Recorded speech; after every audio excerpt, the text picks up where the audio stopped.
Juveniles at the Dona County Detention Center have been moved into the Adult Detention Center.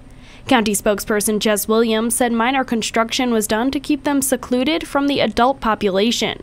We consolidated the two so that we have a lower overall inmate to staff ratio. We made some construction modifications to the adult center so that the juveniles are completely separated sight and sound from the adults.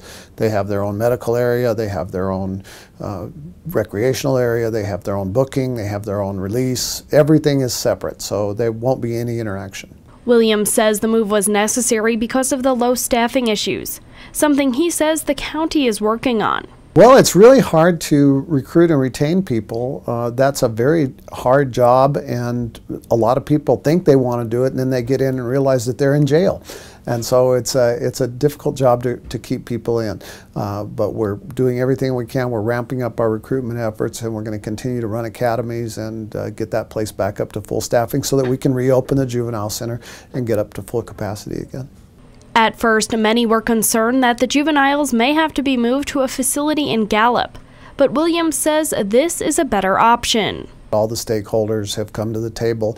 We've determined that the best course of action to meet our needs in terms of staffing and to meet the juveniles' needs is not to farm them out to other facilities in other counties, but to keep them right here where they can go through their court processes. They're close to their support networks and to their defense teams. So we think it's a win-win for everybody. Another concern raised was that the county was not communicating with all of the stakeholders involved. Judge Fernando Macias says that all of the stakeholders came together to help with this plan. There was a little bit of concern that was voiced at the beginning by some of the partners, some of the stakeholders in this process that suggested that the communication wasn't good at the beginning. There may have been some lapse in that communication, but once we sat down with the county, they were very flexible in exploring alternatives to what was the original plan. And you can see the result of it with this plan. Macias says that this is the best option for the juveniles while the county deals with the low staffing issue. Certainly the courts would have preferred that we not have to exercise this option. And I think that we were very clear that what we wanted to see is, again, the continuation of the full-time operation of the juvenile facility.